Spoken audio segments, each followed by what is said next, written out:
Buffalo Bills player Damar Hamlin is still in critical condition after collapsing from a likely cardiac arrest on the field Monday night in the game between the Bills and the Cincinnati Bengals. Hey, Chris Graham here, and I've got Crystal Graham.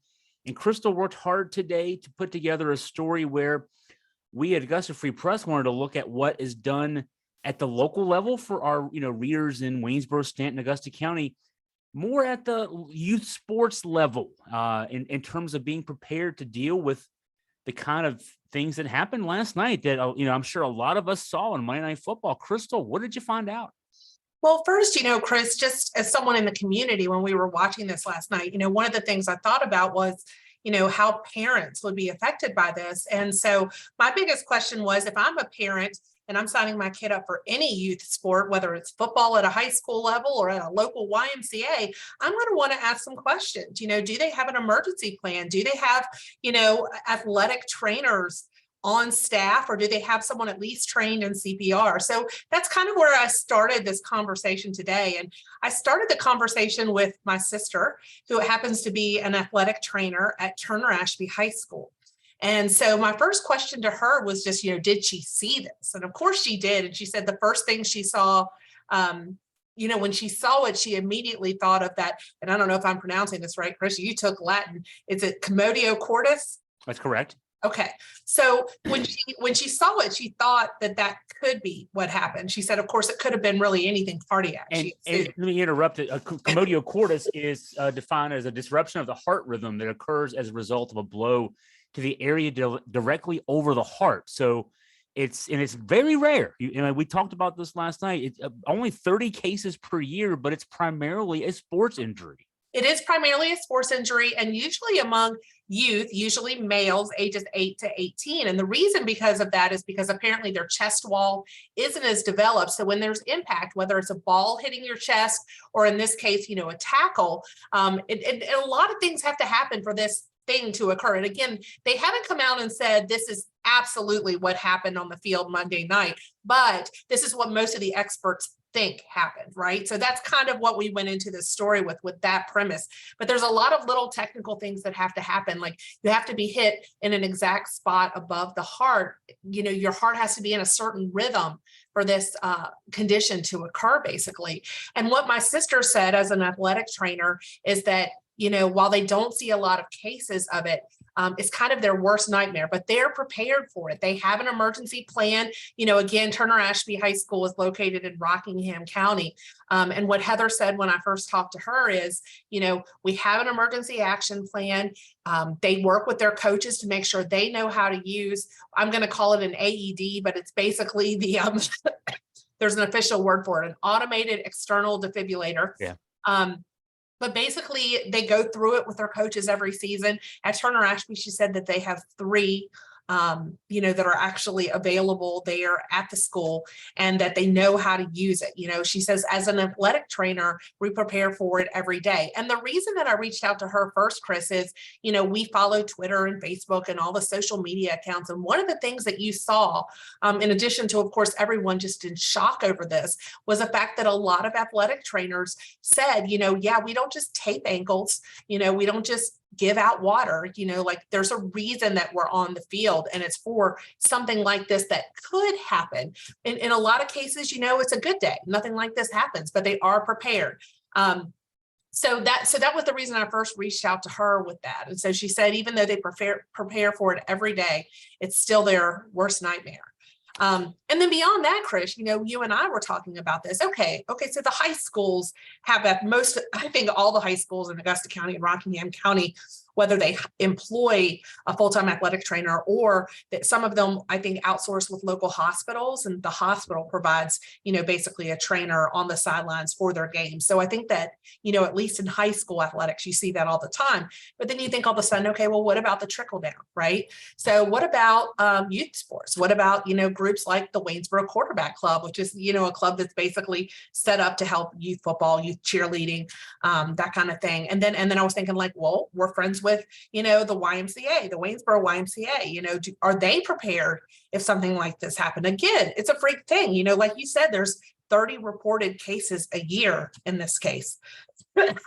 So go ahead. Oh, I was gonna say of Commotio cordis, but whether it was that, I mean, it was he experienced cardiac arrest after making a very routine tackle in a football game that for all the big blow up shots you see, the big hits and everything else, this was not that. This was a very routine play. So that maybe is what has people maybe even more frightened of it, whether it was Commotio quarters or something else. This wasn't something extraordinary. This was a very routine play. So a basketball game, you see people taking charges as when a guy stands there and a guy's barreling down the court and goes up for a layup or a dunk, and the guy gets in his way and takes a charge. There's more contact in those plays than we saw last night. It was certainly baseball, either a collision at home plate when you're trying to score or a ball hitting you in the wrong place. Little things can happen, whether it's Commotio cordis or something else. It causes cardiac arrest. So that's why we're probably more attentive to this now than anything else, especially with our kids. Well, and I think that brings up a point, so whether it's a cardiac event or this, more rare condition, are the local facilities like prepared to deal with that? And so the first person I wanted to talk to was the Waynesboro Y. And part of that reason was because I know that they offer, CPR, first aid, AED kind of training there at the Y. So I reached out to the executive director, Jeff Fife, and what he basically said is that, of course, he was watching the game. He's a big sports fan, and he was in shock with that. But, he said it did highlight the importance of this kind of training. I saw on Facebook today that I think it was the Rockingham County Fire and Rescue said that, rescue squads and fire departments, sometimes parks and recreation departments offer the same level of training. But they said whether, this happened on a field where there were tons of medical personnel, immediately available. But if this happens somewhere more remote, are you trained to deal with it? And, I'll admit that, we all took CPR probably back in like middle school or high school. I remember taking the class, but I don't know that I could perform it today. And, my dad died of a cardiac instance 2 Decembers ago, a little over a year ago now. And I remember right after that saying, I should take that training because if I ever needed that, I'd like to have those skills. So I think that kind of highlighted that. And that's one of the things that Jeff Fife at the Waynesboro Y said is that, it's possible because so many people were impacted by this and in such shock about this, that he hopes that, the positive about that is that, more people might take this training and might save a life as a result of that,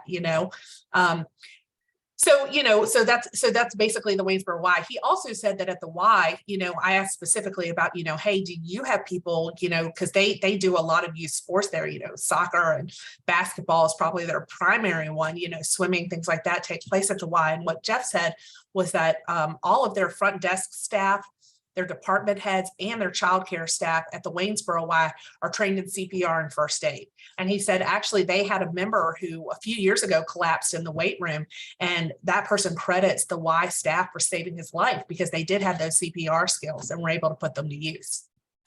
So you also talked with the Waynesboro Quarterback Club, which is a youth football club. And now when you talked about the trainers at high schools, it's important to note that the trainers aren't just at the games; they're also at practices. And so, right. Because every time a football team, for example, or a baseball team is out there practicing, it's like a game situation. Anything can happen. So when you talk to the quarterback club, and they have midget football and peewee football and junior football, they have all the various age groups out there, and they have flag football as well. I think you found out something very interesting and maybe some thinking on the part of the leader there. Talk about that. Yeah, sure. So I talked to Corey Stringer, and he's the president of the Waynesboro Quarterback Club, which from what he said is kind of underneath the umbrella of the Augusta County Quarterback Club.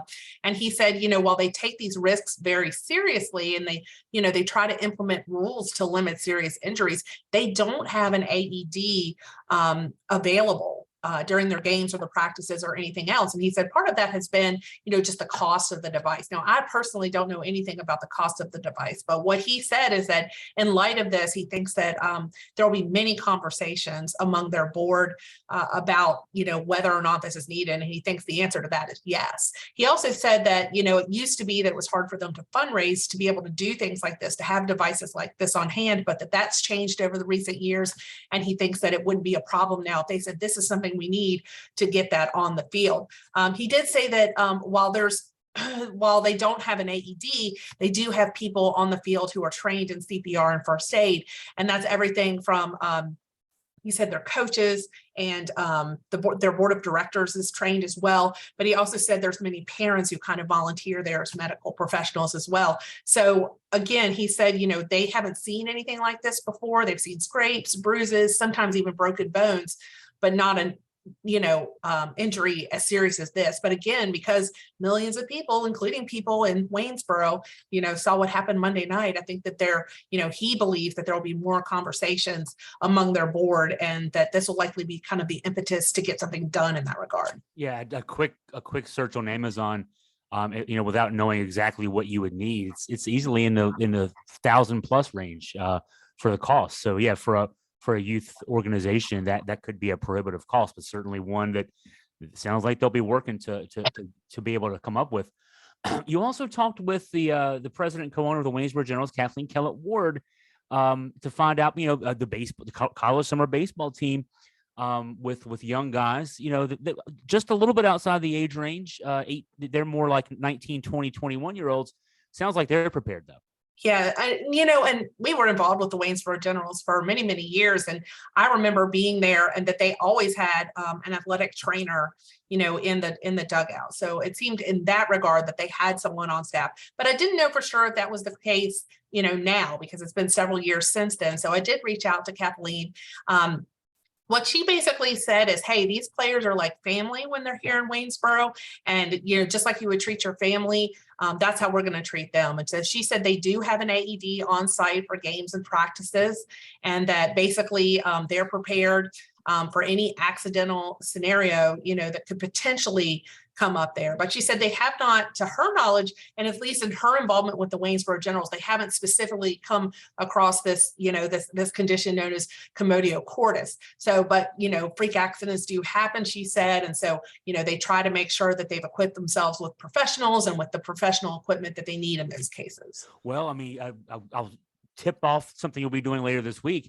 You'll actually be talking later this week to an athletics trainer who actually has dealt with a case of Commotio cordis involving baseball. So, I mean, that is something that has happened here relatively locally. So while we say that, there's only about 30 reported cases of this a year, a few years ago, it did happen to a varsity baseball player in our region. So I am going to be talking to that athletic trainer who was on staff when that happened on Thursday. So I'll be sharing more details as I learn from her as well.